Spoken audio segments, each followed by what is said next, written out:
In the year 1572, many Protestant Huguenots were gathered in Paris to celebrate the wedding of the king's sister to a Protestant nobleman. It was to be a festive day, with banquets, dancing, and parties throughout the city. But the day turned out very differently than planned. Leaders of the Catholic Church, who had long been fighting the spread of Protestantism, secretly arranged an assault. When the signal was given, over 2,000 Huguenots were brutally slaughtered in the city, including men, women, and children, some of whom were dragged screaming from their homes. As news of the attack spread, 10,000 more Huguenots were put to death in the outlying suburbs. It was an event that went down in history as the St. Bartholomew's Day Massacre. The massacre of the Huguenots happened over 120 years before the birth of the great French philosopher and writer Voltaire. Yet every year, on the anniversary of the massacre, he ran a fever that sometimes confined him to bed. It seems an incredible story, and yet many who knew him corroborated it. Such was the passion for justice and the hatred for intolerance and cruelty that existed in this remarkable man, the most influential figure of the French Enlightenment. Voltaire was unique both as a man and a philosopher. He was a prolific correspondent who left behind 20,000 letters to friends, filled with his thoughts and feelings. He was a wit and a charmer who delighted people with his amusing anecdotes and satirical comments. He was a humanitarian who actively supported and helped the oppressed and persecuted. He was a writer of stories, novels, poetry, and histories. He did not muse and contemplate and spend his time thinking, as most philosophers did. He was active, involved, and as interested in the arts as he was in thoughts. To the French of his time, he was a writer, not a philosopher at all. But to history, he was the intelligent, fiery, and energetic leader of France's Age of Reason. Voltaire was a Parisian by birth and by spirit, even though he spent much of his life traveling, in exile, or living in foreign cities. Late in life, he said of Paris, "I don't think that I've lived in this city for more than 3 years at a time. I know it only the way a German does on his grand tour of Europe." Nevertheless, he had a profound influence on Paris and France, and on all of Europe itself. Voltaire was born in Paris on November 21st, 1694. For some reason, it seems his birth was kept a secret, for he himself always said his true date of birth was February 20th, 9 months before it was reported. He also believed he was the son not of his mother's husband, but of an officer who was also a songwriter, which might account for the secrecy surrounding his birth. Voltaire never had much love for his father in name, and he lost his mother when he was only 7. He attached himself instead to his godfather, a free thinker and intellectual who guided his early learning. The era in which Voltaire was born marked the end of the glorious reign of Louis XIV. Louis, nicknamed the Sun King, was known for his brilliant court and the prestige France achieved during his rule. He made it the most powerful country in Europe and ushered in the golden age of French culture. Voltaire always admired Louis XIV and believed his whole life that the best form of government for France, and only France, was an enlightened monarchy. For other countries, he supported a constitutional government. Voltaire's name at birth was François-Marie Arouet. He adopted the pen name Voltaire years later when he was imprisoned in the Bastille, a name thought to be an abbreviated anagram for the French term Arouet the Younger. His parents belonged to the bourgeois, or middle class of France, although there was some aristocratic blood on his mother's side. Because he was unusually precocious, the Arouets sent their son to Jesuit schools in Paris, the best and most exclusive schools in all of France. In school, he developed his love for the classics and his gift for making rhymes, and made lifelong friends who would strengthen his links with Paris. At 16, when he finished his education, Voltaire began his many years of wandering. He spent much time in the city, but he also spent time traveling around the countryside, staying in the chateau of his aristocratic friends. Paris society sought his company because of his cleverness, his genius at writing verse, and his gift for making people laugh, often at someone else's expense. Because of that gift, he also spent a year as a guest in the very unaristocratic building known as the Bastille, Paris's large and famous prison. He was being punished for some scandalous poems against the king, which he may or may not have written. He said he didn't, but it was a habit of Voltaire to deny his own work when it seemed it might threaten his freedom. While in prison, he wrote his tragic play, Oedipe, the first of 50 plays he would write that made him famous throughout France. When it was produced, the year after he was released, it was so successful with the public that overnight he became the leading playwright of his time. He also worked in prison on an epic poem about King Henry IV. He admired Virgil and always dreamed of writing an epic to equal the Aeneid. It was after this prison stay that he emerged with his new name, de Voltaire, a symbol of both his independence from family and background and his ambitions to fit in with the aristocracy. Once liberated from the Bastille, Voltaire thanked the regent for his gracious pardon. The regent, well aware of Voltaire's power, was equally anxious for a reconciliation and made apologies. Voltaire replied, "Your Highness, I am most grateful for your generosity with respect to my board, but in the future you need not worry yourself about my lodging." Voltaire's sharp wit, one of the greatest of modern times, was both a blessing and a curse to him.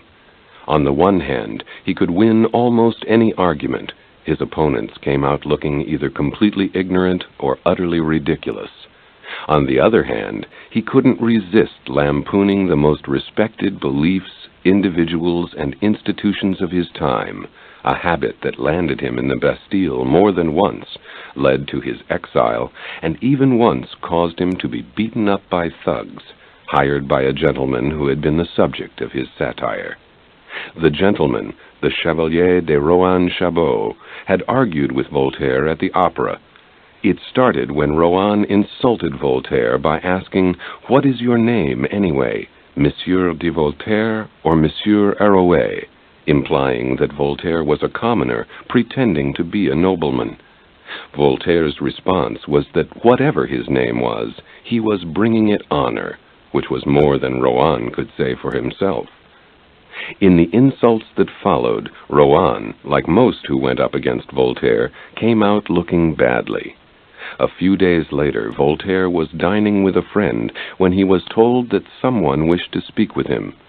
When he went out to the street, a number of ruffians hired by Chevalier fell on him and beat him up. Chevalier, watching from inside his coach, cried out, "Be careful not to hit him on the head. Something might come out of that one day." A great deal did come out of that head. Besides his plays, poetry, and philosophy, out came hilarious, if somewhat nasty, witticisms that kept French society constantly amused. When the philosopher Rousseau once sent Voltaire a copy of his new poem, Ode to Posterity, Voltaire sent it back with the simple notation, "I do not think this poem will reach its destination." And at the funeral of a nobleman, Voltaire declared, "He was a great patriot, a humanitarian, a loyal friend," provided, of course, that he is really dead. As long as his ridicule was directed at the right people, understanding friends or dead men, Voltaire was all right. It was when he directed his bon mots toward the haughty and powerful that he ran into trouble. That's what happened when he came up against Rohan, who still wasn't satisfied, even after he had Voltaire beaten. Next, he arranged to have him carted off to the Bastille again. A few days later, Voltaire was allowed to choose between imprisonment and exile. he made the obvious choice. In a state of rage, Voltaire headed out for London, where he found a mini Paris of other exiles, all Huguenot refugees fleeing French persecution. The 3-year stay in England had a deep effect on Voltaire's opinions and ideals. While there, he made friends in the highest literary circle and studied progressive English thought, including that of Isaac Newton and the philosopher John Locke. He even attended the funeral of Newton, and when he returned home, set a goal of translating Newton's works into French. Because of England, Voltaire developed more radical opinions on religion and politics. He became convinced that the reason the English were at the forefront of scientific thought was because of the personal liberty it allowed its citizens. It's been said that Voltaire left for England a poet and returned a philosopher. In England, he also had the chance to practice the art of tactfulness. Feelings against the French were running high in those days, and Voltaire was once surrounded by an angry mob yelling, "Hang him! Hang the Frenchman!" Turning to face the mob, Voltaire exclaimed, "Men of England, you wish to kill me because I am a Frenchman. Am I not punished enough in not being born an Englishman?" This little speech so pleased the crowd that they cheered him and offered him an escort back to his lodgings. By the time he was in his 30s, Voltaire was independently wealthy through an inheritance and wise investments. He was also such a celebrity that he was asked to write 3 plays to celebrate the wedding of King Louis XV. Royal pensions, gifts, and other honors followed. In a 15-year period when he was in his 40s and his early 50s, Voltaire lived mainly in the French countryside with his mistress, Madame du Châtelet, a wealthy, cultured, and intelligent woman who owned an estate at Cirey, which Voltaire renovated at his own expense. The life the 2 lovers lived together was both luxurious and studious. Madame Châtelet was passionately interested in science and metaphysics and influenced Voltaire in both directions. They even set up what they called a gallery, which today would be called a laboratory, of the physical sciences at the chateau. Together they set out to translate Newton's masterpiece, Principia Mathematica, into French, after which Voltaire wrote a commentary on the book. Both learned English just so they could translate this one work. It was Voltaire, more than anyone else, who made Newton fashionable among non-scientists. In France, people were still reading the pre-Newtonian ideas of René Descartes, but with Voltaire's influence, it became chic not just to study Newton, but to understand and admire science in general. For that reason, Voltaire was the leader and the embodiment of the Age of Reason in France. While he lived with Madame Châtelet, Voltaire also wrote several plays, essays on metaphysics, philosophical tales, and poetry. From their chateau in Cirey, he made frequent visits to Paris, sometimes to supervise rehearsals for his plays. At one rehearsal, he was sitting with a group of friends when, during a lengthy reading of a speech, the philosopher Montesquieu fell asleep. Voltaire commented to the others, "Wake him up. He seems to imagine that he's in the audience." Voltaire was in his late 50s when he fell deeply in love with his niece, Madame Denis, his dead sister's daughter, without breaking off his relationship with Madame Châtelet. By then, he was an accomplished man of the world and the most famous literary man in all of Europe. Madame Denis was about 40, an intelligent but abnormally greedy and self-centered woman. Yet Voltaire wrote to her sensual and longing letters, begging for her affection and favors. Throughout his life, Voltaire had lovers and mistresses, but he never married, and he also seemed able to keep his passions in check when necessary. Once, when a notorious group of Parisian libertines invited him to an orgy, Voltaire accepted and later gave a satisfactory account of the evening. But when the same group invited him to another orgy the following day, he replied, "Ah, no, my friends, once a philosopher, twice a pervert." When he was 53, Voltaire was guilty of another brash comment that once again forced him into a sort of exile. This time, when Madame Châtelet lost large sums of money at the Queen's gaming table, Voltaire commented to her in English, "You are playing with card sharpers." Unfortunately, there were others in the room who also spoke English. Voltaire was forced to go into hiding at the country mansion of a friend. Here he began exploring a new genre of writing, the fictional story in prose. It would have been a happy time at the mansion, happily writing and enjoying his new art form, but within a year he was hit by a series of personal crises. The first one occurred when he discovered that Madame Châtelet was having an affair with a poet named Saint Lambert, which, in spite of his own previous affair with his niece, seemed to cause Voltaire severe depression. Then, only a few months later, Madame Châtelet died in a way that can only be described as classically French. She expired giving birth to a baby who was not the child of Voltaire, her lover, nor of Monsieur Châtelet, her husband, but of the dashing young poet, Saint Lambert. Voltaire was present at the time, as the woman who for 15 years had been his guide, counselor, and lover took her last breath. Following her death, Voltaire began his long exile. He first returned in despair to the house in Paris they had shared, where he would rise in the middle of the night and wander in the darkness, calling her name. His sense of defeat grew even worse when his latest plays, the first sentimental comedies he'd attempted, were complete failures. Then he made the mistake of getting involved in some of the king's politics.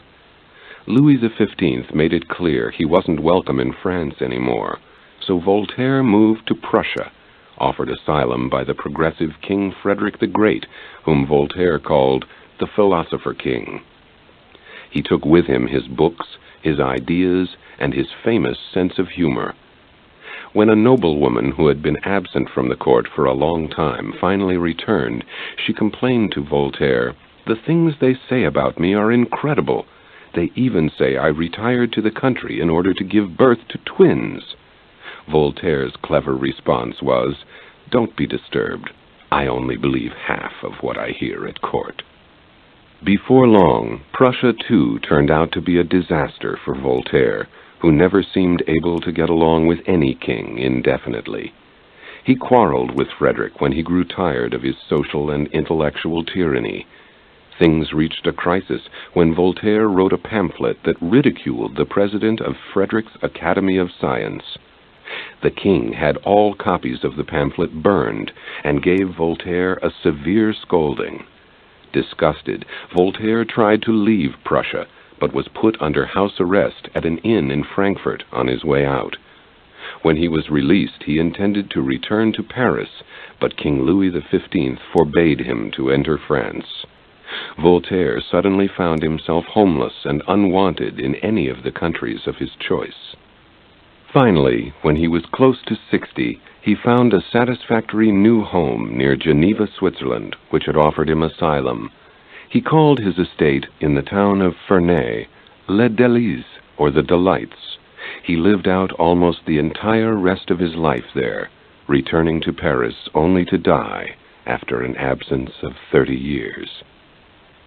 Throughout all these years of wandering and exile, Voltaire kept in constant touch with Paris through correspondence with his friends. They kept him informed of literary and theater news, sent him the latest books and writings, supervised the performance of his plays, and published his writings. Wherever he lived, whether it be London, Cirey, Prussia, or Geneva, his home welcomed a constant stream of Parisian visitors with whom he discussed the latest artistic and political developments. In a sense, Voltaire ran a literary government in exile. It was in Ferney, when he was rich, famous, and old, that Voltaire became a serious crusader against social and political injustice. He began to sign all his letters with his famous slogan, "Écrasez les femmes," crush the infamous, or crush the evil thing. By the infamous evil thing, he meant organized religion, the church, and Christianity, but more specifically, their intolerance and tyranny. His other targets were the unfair criminal justice system and censorship of the press. He urged his friends to fight for tolerance and freedom, to never give up, and to lie if necessary.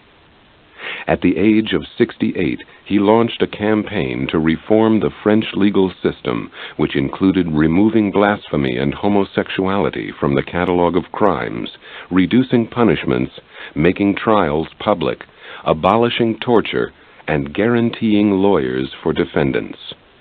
He also involved himself in the politics of Geneva, taking the side of the workers and those without civil rights. To help them, he installed a stocking factory and a watchworks on his estate. He called for the liberation of serfs without success, but he did succeed at ending customs barriers that made trade difficult for the merchants and farmers. Although financially secure, embraced by the aristocracy, and old enough to retire without blame, he became a full-time humanitarian, taking on the cause of the oppressed and the miserable. When he intervened on behalf of a persecuted Protestant family named Calas, the philosopher Diderot was so amazed that he wrote to a friend, "Oh, what beautiful use of genius! What are the Calas to him? What can interest him in them? Why should he suspend work that he loves in order to occupy himself in their defense? If I were Christ, I assure you that Voltaire would be saved." The Calas case occurred in 1761, when Voltaire was 67. Marc Calas, the son of a Huguenot cloth merchant, was found hanged in his father's shop in Toulouse. He had been an unhappy young man, prevented from entering the legal career he desired because he was a Protestant.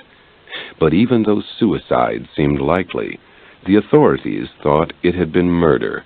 They claimed Marc Calas had been about to convert to Catholicism, and so his own father had killed him. The entire family was arrested and interrogated. The father was tortured, his body broken on the wheel, while he continued to protest his innocence, and later he was executed. Voltaire was enraged. He didn't know whether the father was innocent or guilty, but either way, he saw the case as a good example of religious tyranny. If guilty, the father was an example of Protestant bigotry leading to murder, for he had killed his own son for wanting to be a Catholic. If innocent, the case was an example of the cruelty and tyranny of Roman Catholics, who had set up and executed an innocent Protestant. After studying the case at length, he became convinced the Calas family was innocent, and he mounted a campaign to clear its name.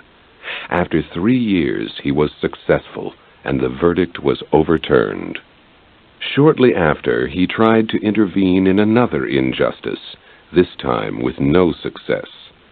When a 19-year-old named Chevalier de la Barre was beheaded for having insulted a religious procession and damaging a crucifix, he protested actively and suggested that all philosophes should leave France and settle in the town of Cleves, which had been offered them by Frederick the Great. Philosophes was the term the French applied to the scientific thinkers of the Age of Reason. Although he wasn't able to obtain a reversal on the judgment of young de la Barre, he was able to achieve reversals in other judicial decisions he found unjust. His generosity with the locals and his commitment to social justice earned Voltaire the popular acclaim of the people in Ferney. His fame was now worldwide, and he had so many esteemed visitors that he was called the Innkeeper of Europe. While living in Ferney, which he soon made the intellectual capital of Europe, Voltaire produced a constant flow of books, plays, pamphlets, and letters, and wrote his famous book, Candide. He also kept up an enormous correspondence with the philosophes, with actors and actresses, with those high in court circles, including Madame du Barry, favorite consort of Louis XV, and Catherine II of Russia. He even renewed his friendship and correspondence with Frederick the Great. Skeptic as he was, he also rebuilt a church for the villagers and erected it over the sign, Deo erexit Voltaire. Voltaire erected this for God. Never missing a chance to criticize religion, he liked to remark to visitors that it was the only church in Europe that was erected to God. After the Calas case and others of legal injustice, Voltaire moved on to more general programs for extensive legal and social reform. By now, he was a hero. When he returned to Paris in 1773, at the age of 78, he was welcomed as the savior of the Calas family and a champion of human rights. The day after his arrival, more than 300 visitors called on him, nobles, aristocrats, scholars, and commoners alike. When his latest play, Irene, was shown before an ecstatic audience, he was crowned in his box. In his last years, Voltaire continued to work and to campaign for tolerance and reason, even into his 70s. He drank enormous amounts of coffee to keep himself going, as he had his whole adult life. When someone admonished him, saying coffee was a slow poison, he responded, "It must be slow, for I have been drinking it for 65 years, and I am not dead yet." The excitement of the return to Paris eventually affected Voltaire's health. On May 18th, in 1778, he was stricken with uremia and failing kidneys. In the last month of his life, when he remained as an invalid in the mansion of a friend, Voltaire was visited by hundreds of admirers, anxious to pay their last respects. He kept his scathing wit until the end. When visited by two mediocre and obscure dramatists named Lemierre and de Beloy, he dryly commented to them, "Gentlemen, as I take farewell of life, I am consoled by the knowledge that I leave behind me Lemierre and de Beloy." Lemierre liked to retell the story for years later, adding that although he knew he was being made fun of, de Beloy had not. As he lay on his deathbed and a priest arrived to give the last rites, Voltaire asked him if he'd been sent by the local abbot. "God himself," answered the priest. "In that case," said Voltaire, "where are your credentials?" Voltaire suffered much pain on his deathbed, but finally passed away peacefully on May 30th, at the age of 84. The Roman Catholic Church refused to allow his body to be buried in church ground, but his nephew quickly whisked it away to an abbey, clothed just as it was when Voltaire died. There he was given a swift Christian burial by the sympathetic local clergy, which didn't receive the prohibition on such until after the event. 13 years later, during the French Revolution, his remains were transferred to the Pantheon in Paris, where many of France's greatest artists and heroes are buried alongside him. Voltaire died before the dawn of that revolution, which his writings had helped inspire. In his own times, Voltaire was known not as a philosopher, but as a great writer.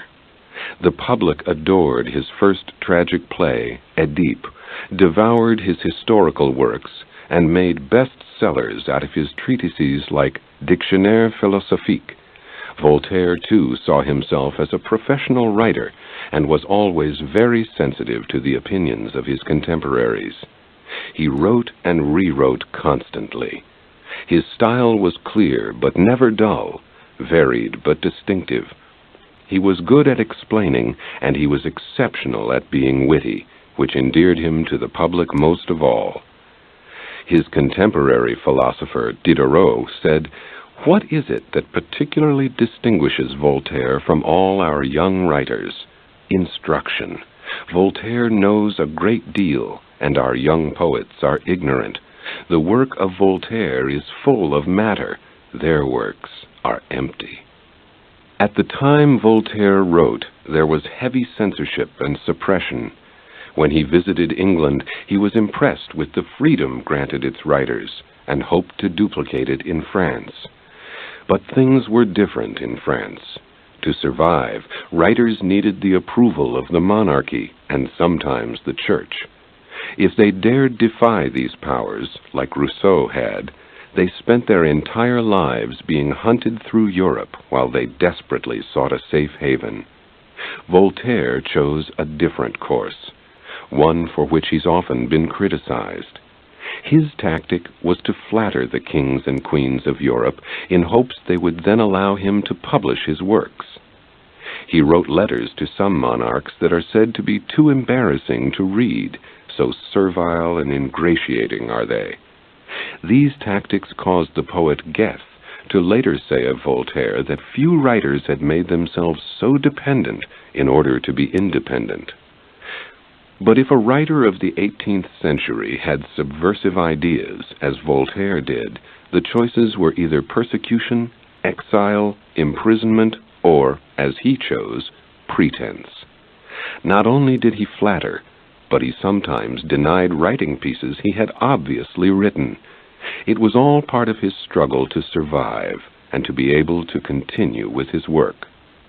Of all the writing Voltaire did, his plays, his poems, his stories and essays, only the novel Candide is still widely read today. It's a brilliant philosophical tale that describes the adventures of a young man as he wanders around the world. But beneath the story is a complex exploration of the nature of good and evil. Candide sees and suffers so much misfortune that he's unable to believe that this is the best of all possible worlds, as his teacher Dr. Pangloss has taught him. He retires with his companions to the country, where he discovers that the secret of happiness is to cultivate one's garden. As a philosopher, Voltaire was not of the contemplative, meditating school. In fact, he was opposed to contemplation for its own sake, and saw philosophy as a discipline that involved intelligent, critical thinking, leading to appropriate action. He was an activist, a crusader, and a reformist who once said, "Man is born for action," and who wrote all his philosophy with political purposes in mind. Philosophy, to Voltaire, was something that demanded hard, concentrated labor. He intensively studied Locke and Newton, criticisms of the Bible, science, and theology. For his whole life, Voltaire struggled with the idea of God. He was what is called a deist. Deists believe in the existence of God based on reason and not on supernatural revelation. They also believed that God sets the world in motion, then sits back and takes no personal interest in it. Voltaire felt the world had been created by a divine intelligence who had established a world based on universal, unchanging laws. This divinity wasn't worshipped through prayer, priests, miracles, or faith. It was worshipped by admiring its accomplishments in the world. His most famous slogan, "Écrasez les femmes," crush the infamous, was directed against superstition and persecution by the Church and all religions. He strongly opposed institutional Christianity, but he believed in a supernatural power who was best served if people lived good lives. Voltaire felt that God was necessary to explain the universe and life, to give a reason for moral behavior, and to protect the downtrodden common people. It was Voltaire who made the famous comment that if God didn't exist, we would have to invent him. As a deist, Voltaire believed that the universal, unchanging laws of the world included moral laws, just like Socrates and Confucius had taught. He saw ethics as the heart of philosophy and its main task as improving the world. God, he felt, was removed and inactive. He had set up natural laws, and now it was up to humankind to fend for itself.